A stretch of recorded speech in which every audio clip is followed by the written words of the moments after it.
buy me a drink, sailor? Harry Flynn? Hey! What the hell are you doing here? I'm looking for you, mate. Uh-oh.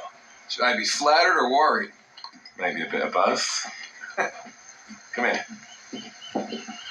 I've got a job for us. Really? The client is willing to part with a huge sum of cash if we acquire a certain object for him. I'm listening.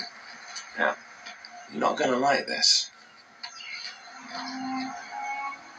Oh, no. No, you're out of your mind. Yeah, you just hear me out for a second. Flynn, we both know two people who were killed trying to lift something out of this place. One who made it out. Yeah, barely. I can't do this without you, Drake. You're the only one who's cracked it, and you know better than anyone it's a two-person job. No. 3, actually.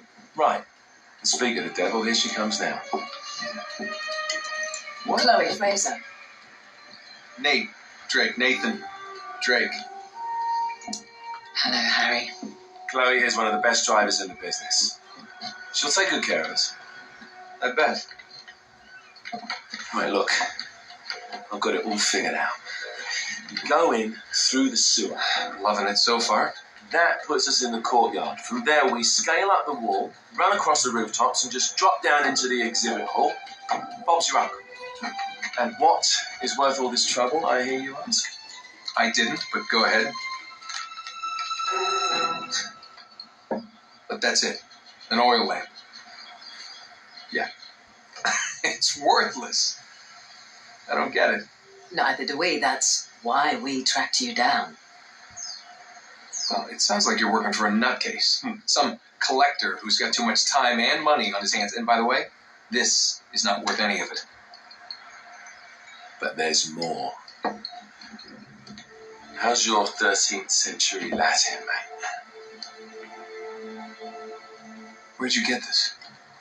Borrowed it from the files of the nutcase. In Trebizond, we were set upon by thieves.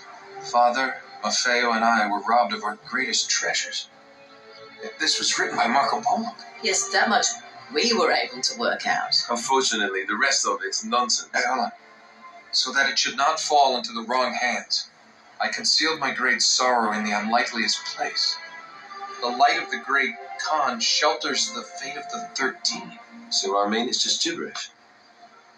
He's talking about the lost fleet. Yeah. I know, someone want to fill me in? Marco Polo leaves China with 600 passengers and 14 ships loaded down with treasure from Kublai Khan. Now he lands in Persia a year and a half later with only 1 ship left and only 18 passengers. Now he recorded every detail of his journey, but he never told what happened to all those ships and the passengers. So somewhere out there are 13 ships loaded with the Emperor's treasure waiting to be found. Yeah, and that is what your client is after. Hey, look at this lamp. It's covered in Mongolian script. It must have been a gift from Kublai Khan. The light of the great Khan shelters the fate of the 13. Marco Polo hid something inside this lamp. Something that pinpoints the site of the lost fleet. So, we're digging this guy over, right? Damn straight. Absolutely. You in then? What the hell? I mean, what could possibly go wrong?